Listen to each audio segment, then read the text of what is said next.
We are floating like butterflies and stinging like bees. Rumble, you two badass jet pilots, rumble.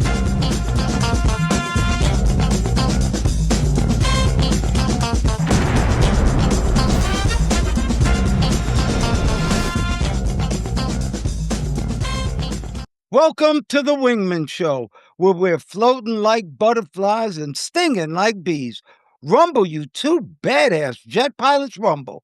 Welcome to the Wingmen Show. My name's Commander Drew Brown. My wingman, my friend, the guy who does the show with me is my main man, Dr. Paul Thompson. What's up, Brother Paul? Hello, Commander Drew. I'm doing good today. It's good to see you. I hope those airplanes in the background don't smack into each other. No, they won't. I made sure when I told AI to make them not to smack into each other. I got a question for you, Paul, before we start the show. I was watching football, the NFL, the other day, and I noticed some players had those helmets on that actually prevent concussions. They're a little bit bigger. They look like they have a little bubble on them. And so some NFL players were wearing them. My question to you, Dr. Paul, is how come all players don't wear them if it can prevent concussions and CTE and actually one day maybe will save your life? Why doesn't every player wear them? Um, that's a good question. I saw that too. Those helmets. Didn't we do a story on that some time ago? Those Yes, we helmets are did. they're big. They got like little pads on them, and they help you with concussions. Yes, we did do a story on them. Matter of Yeah. fact, we'll have a picture of one of the helmets on, but just I can't explain why somebody wouldn't want to protect themselves a little bit more, especially how violent the NFL football is now. Yeah. I think they're still evaluating it. It's probably, folks who are just trying it out to see which one is better. All right, you can let them off the hook if you want. All right, the quote of the day, everybody. When you think you can or you think you can't, you're right. That's by Henry Ford. One more time. Whether you think you can or you think you can't, you're right. What do you think about that, Paul? Know who Henry Ford is? Yeah, Henry Ford was an industrialist. He came up with, well, the Ford Motor Company, and was famous for inventing what they call the Model T car in industrialization. He was a big industrialist. He doubled at one point. He doubled the pay or increased the pay to $5 a day to the workers and reduced their hours, which was revolutionary at the time. Even though he was an anti-union guy, but yeah, Ford Motor Company is still rolling along today. But he's right. When you think you can't, you basically determine your own destiny is what the way I interpret it.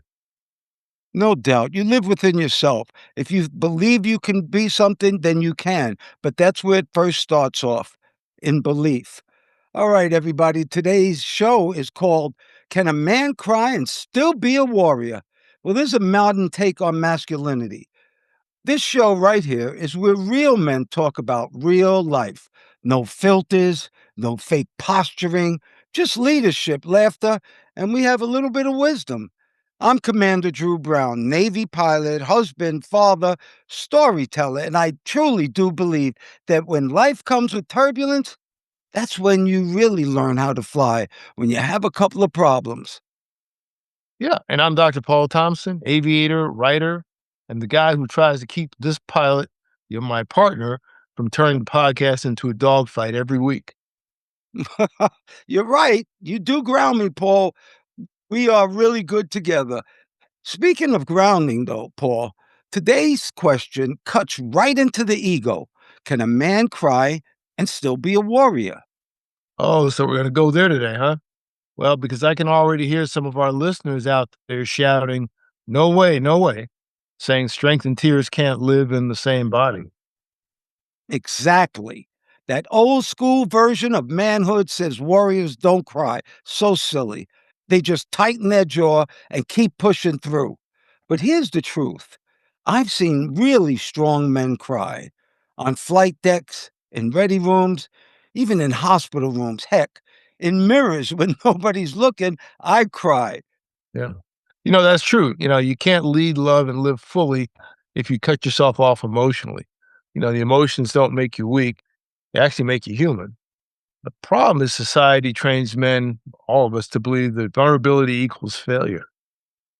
If that were true, then every combat pilot who ever lost a friend and shed a tear afterwards, that means they weren't a warrior. And that is totally ridiculous.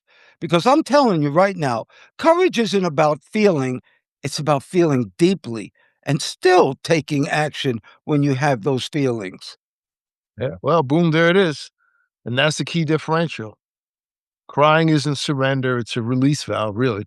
I remember when Congress had a Speaker of the House, the US Congress had a Speaker of the House who would actually become so passionate when debating some kind of pending legislation that he would actually almost routinely go into a crying spell, a real crying spell out of nowhere while on live TV. This was unusual, yet he was a stalwart of his party. So when the pressure builds up too high in a closed loop system, it may cause a rupture somewhere. It compromises the whole system. Some ways, men are the same way. If you get too much pressure without relief, it can result in an explosion. Wow, I like that. Emotional mechanics there, Dr. Paul. And you know that senator you were talking about, he wrote a very nice little quote for me because he heard me speak once. And on my website, I actually have a very nice quote from that senator. But those emotional mechanics, we're out here trying to keep our systems from leaking too much oil or locking up completely. We're somewhere between apathetic and meltdown. That's the healthy zone called honest strength, somewhere between apathetic and meltdown. Yeah, I guess you could say we come from two different worlds, the cockpit and the classroom. So you can handle turbulence at 500 miles an hour. I've handled with teenagers and teachers.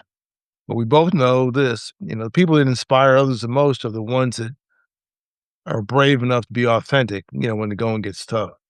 Exactly, Paul. You ever notice how the best leaders, whether it's in the Navy or in life, are the ones who will admit that hurt, and then they'll stand back and keep moving. Those are the warriors that make others believe they can make it too. I truly know that. Okay. Well, let me flip this question though. When should a man cry, Commander Drew? Well, I'll tell you this, my dad cried every time Muhammad Ali won and even when he lost. You know, you can cry for joy too. Whenever something sacred breaks, like losing a friend, saying goodbye to someone who mattered, watching your kid walk across that stage, tears come up. I know for me, because real moments deserve real emotions. It's beautifully said. It's not about crying over everything. It's really about being present enough to feel life. Men shouldn't fear tears, they should fear emptiness because a numb heart or a dead heart is far more dangerous than a tear streaked one. Ah, that's it right there. A heart that has no feelings is more dangerous than a heart that has felt and seen some tears. You need to write that on the jet next time, Paul. Well, I'll let you do the painting because I'm not an artist. My penmanship is terrible, but I'll just handle the quotes. Ah, All right, all jokes aside, brother, that balance between strength and softness, that's the modern warrior code. The real fight isn't against enemies out there. It's about staying human in a world that keeps telling men to armor up until nothing can touch them.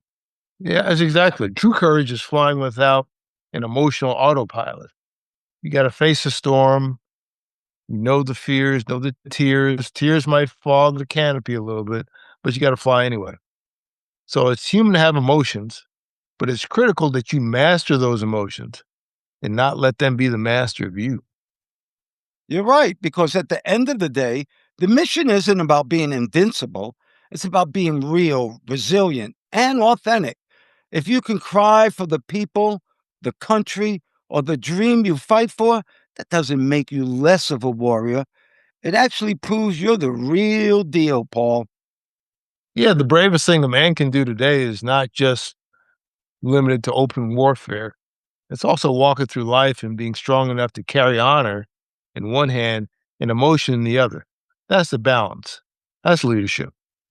And that's exactly what we're talking about on this show every single week, how men can fly high, fail sometimes, feel deeply, and still keep their wings nice and steady. That's well said, Commander Drew. So, gentlemen out there, you can cry, you can stumble, you can feel. Just keep moving forward with a warrior spirit. Because being a warrior, oh, it's not about perfection, it's about perseverance.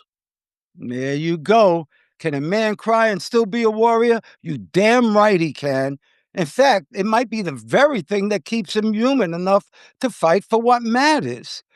I won't ever forget crying in the simulator when the FAA check airman gave me my 777 rating. You know, Paul, I was out of flying for 12 years. And when I came back, I knew nothing. I had to start from the very beginning, and it was hard as hell. And I'll tell you something, when he said you passed, that was a hell of a spiritual experience, Paul. That was something else. Yeah, 12 years away is a long time. And basically, for everybody out there, that's today's gouge, straight from the sky and the classroom. So, everybody out there, stay real, stay brave, and keep your heart open. And don't forget, remember, as always, you don't fly alone. And now for some good news, Paul. Give me some good news, Dr. P. Welcome back to the Wingman Show. Today, we're talking about a word that scares a lot of people: cataracts. My wingman, Commander Drew Brown, just went through cataract surgery, and it completely changed his life. Drew, if you would take us back, what did that word mean to you before all this? Well, honestly, cataract used to sound like a death sentence for your eyesight. I always pictured like a cloudy old dog with eyes that were gray and thought, that's not me, that's for old people. Last year, my doctor told me that you should start thinking about cataract surgery, and that blew me away. And I was really scared. I didn't know what to think.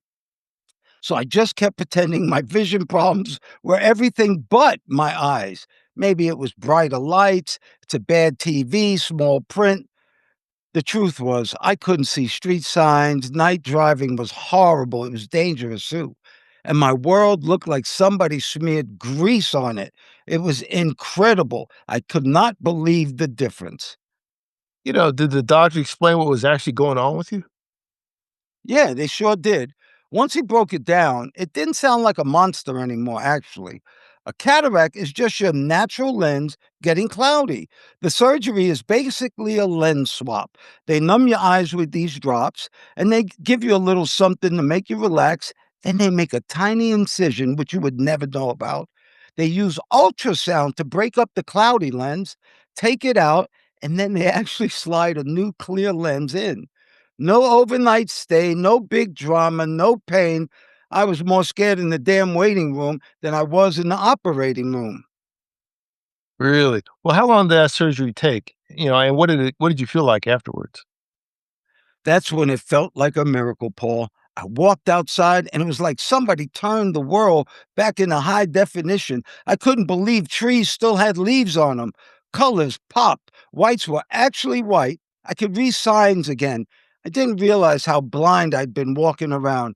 And I'll admit it, I went for the Cadillac lens. Insurance will cover the basic ones, but I paid about 2 grand a piece out of pocket for the upgraded lens that gave me 2015 vision. It gave me my vision back. That's what I always had. It's the best money I've ever spent. I've wasted more than that on stuff that meant nothing in my life. This gave me my sight back, Paul. Okay, so I guess you turned what you thought were lemons into lemonade. There are people out there listening who were just like you were, I guess, struggling to see and scared to even talk about cataract surgery. In fact, I know two people close to me recently that reported the same thing you just did. So, to our listeners out there who are struggling with the same thing, cataract surgery or cataracts in general, what gouge would you give them, Commander? All right, I'll tell him the gouge. Here's the gouge. First, do not wait until you're a hazard to yourself or somebody else. If you can't see at night or you're guessing at the road, there's your signal. Second, get facts, not fear. Sit down with your eye doctor and make them explain everything in plain language. How often they do it, how long it takes, and what are the real risks. in surgery. Third, see it as an upgrade, not as an admission of defeat. I thought cataracts meant you're old. That's not true. Now I see it as you get to upgrade the lenses in your head with modern technology. What a blessing, Paul. My life has changed. Okay, from my side, I'll add this. Real strength isn't pretending you're fine, it's being willing to ask for help early. If your world starts getting cloudy, eye wise, you're not going to earn any points by staying in the dark. You might be just one conversation away from clearer vision and a better life. I realized I needed glasses for flying at night when I couldn't read the taxiway markings, really the signs, clearly enough to be comfortable. Exactly, Paul. See, I went in afraid and ignorant, but I walked out thinking, why didn't I do this sooner? If you're hearing this and your doctor's been nudging you about cataracts, definitely go have the conversation. This might be the easiest life changing thing you'll ever do. Also, everybody out there, that's today's gouge. Don't let fear keep you grounded when there's a safe way to see clearly again. And remember, whatever you're facing, eyes, life, or anything in between, you never fly alone. And I want to make a special shout out to my eye doctor, Dr. Sean Carr in Georgia. He is the best eye doctor I ever met. And he sent me to a surgeon, Dr. Yancey. And the way I picked out Dr. Yancey is I asked my doctor, Dr. Carr, I said, who would do your cataract surgery? And he said it without pause. He said, Dr. Yancey's the best. And so I did it. Dr. Paul, you can't even believe what your eyes see anymore because artificial intelligence imagery is getting harder and harder to spot. In the best case scenario, we end up simply laughing at a funny moment that never really actually happened. But in the worst case, we buy into misinformation that warps our perception of what's actually going on in the world, Paul. Yeah, I guess the challenge we all have is as technology continues moving at the speed of light, how do we keep up with the changes? Well, ironically, AI can actually help us with that. There's something called an AI all detection tool. There's certain tools that have been built with the sole purpose of detecting AI. One of them is something called content credentials, and it works by analyzing images and videos for data, what it calls content credentials. And that signifies how it was created. They have another free detection tool also called Was It AI? Now, that uses cutting edge machine learning algorithms to analyze images and determine whether they were created by generative AI tools. Yeah. So, if you're looking out there, if anything strikes you as kind of odd or improbable when looking at something, some kind of account or some kind of page, consider looking in the comments section or post searching the internet, see if other people have detected something. I see that all the time. They'll say, obviously AI. Usually they're right. A lot of times I can spot it. Sometimes I can't. So, look for other people to help you get those answers. All right, everybody out there, thank you so much for watching The Wingman Show and listening to it on Apple Podcasts, watching our clips on YouTube and Instagram. Thank you so much for all your support. And thank you for your comments on YouTube. We do appreciate it. We have a newsletter, and that newsletter is on our website. And that website is wingmenshow.com. That's WINGMEN show.com. And the newsletter this week is a good one, a Wingman starting guide to giving, even when you're not rich. Believe it or not, small gifts, big impact. Thank you so much. And we're going to introduce you to our new wingman, Ace. Now, we want to give you a warning. Ace is not human, first of all, and he's definitely not 100% right. So on that website, what we have is called the frequent flow line, and that's when you guys get to write us and we get to answer. So I have one for you right now. Hey, Ace, I have a frequent flow line letter from somebody, and I would love to hear what you think about it. And it states, Dear Commander Brown, Dr. Paul, and Ace, my name's Harold, writing from Beaumont, Texas. I'm an 83-year-old Navy vet I served on the USS Constellation back in the day, and I just wanted to tell you both how proud I am of what you guys are doing. It makes my heart good hearing two Navy men using your voices to spread positivity and good news when the world seems to be full of the bad. Your show reminds me of the camaraderie we used to have in the service. Guys looking out for each other, keeping humor alive, and finding purpose no matter what the mission was. You two do that every single week, and I want to thank you for it. Now, to my question. You guys talk a lot about technology, especially that AI wingman of yours, Ace.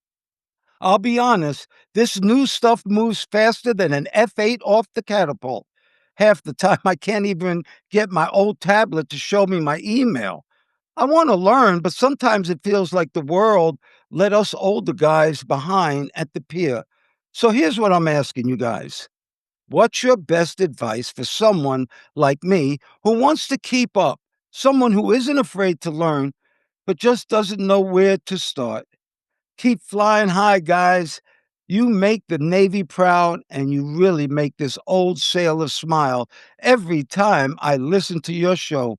Fair winds and following seas, an old Navy chief from Beaumont, Texas. What do you think, Ace? Harold's letter is pure gold. You can feel the heart behind every word, and honestly, I think it speaks volumes to why you and Paul do what you do. He's craving connection, purpose, and the confidence to grow even at 83. My advice, you tell him it's never about catching every tech wave. He just needs to pick one small, meaningful thing like mastering that tablet and stick with it. Step by step, no rush. And Ace, I'll make sure he never feels left behind at the pier. Real good answer, Ace. Dr. Paul, what are your thoughts on this? Yeah, I can sympathize with him completely because I have the same problem. Things move so quickly. Uh, it's hard to keep up. I try to do instead I can't do everything. If I can do 1 or 2 things right, that's good. One of the things that will probably help you can't keep up with all of it, is to enlist the aid of a younger person. They're gonna be sharper on it. It could be 10 years younger, be 20 years younger, you're in your 80s. Somebody in their 30s is going to have vastly more knowledge than you ever will on this stuff. And when they become in their 50s or 60s, they're going to require time with people in their 30s or their grandchildren to keep up. So don't try to do everything because there's too much happening. Try to stay with something consistent and just get a little bit better at it. I probably use everything to about maybe 1 or 2% of its full capability. And that's good enough for what I'm doing. Paul, I have something to say too. You have to start learning how to ask the questions and let technology teach you that technology. I'll tell you something right now. Learning how to ask and what to ask is the key to AI. You have to actually learn how and what to ask, and it will give you answers so good that it'll just blow your mind. All right, everybody, we've come up to my favorite part, and it's called the Wingmen PSA. From the 11 facts in life, under fact number 3. In life, you get away with nothing. In life, you get away with nothing. Paul, it is so true. You cannot cheat life. And if you do wrong, you get wrong. If you do good, you get good. Wouldn't you agree? Yeah, I agree.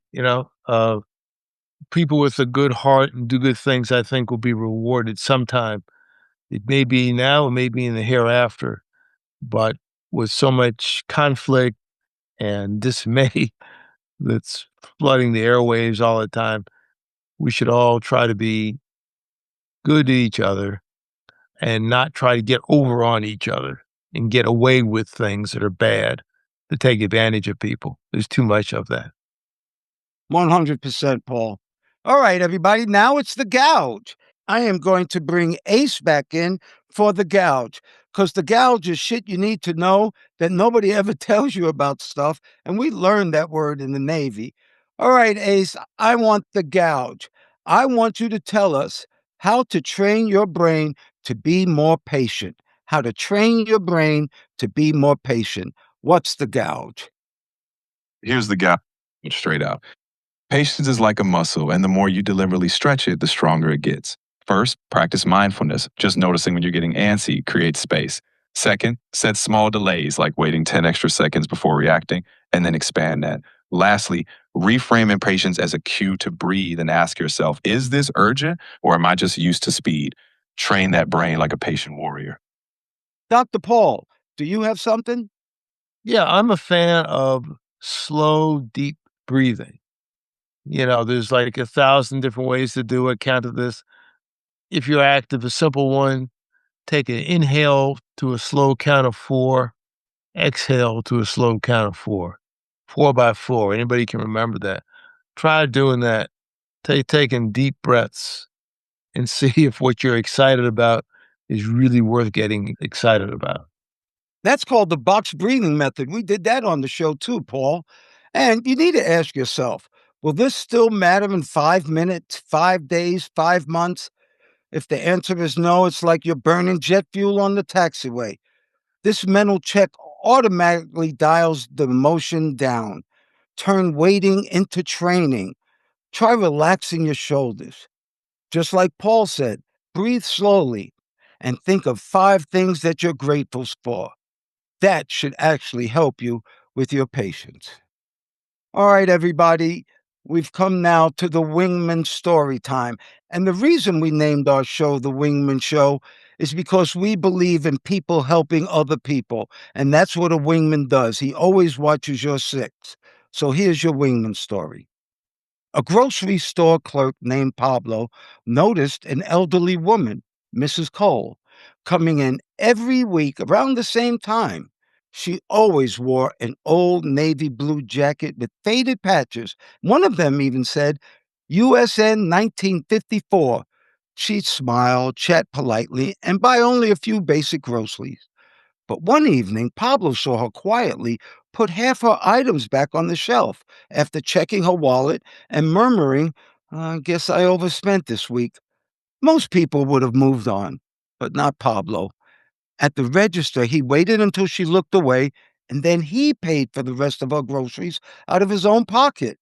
He slipped the receipt into her bag and told her, well, it must have been a little system glitch. Don't worry about it. That was a small act, but that's not where it ended. Over the next few weeks, believe it or not, Pablo started setting aside some of his tip money to make sure she'd never have to worry about coming up short again.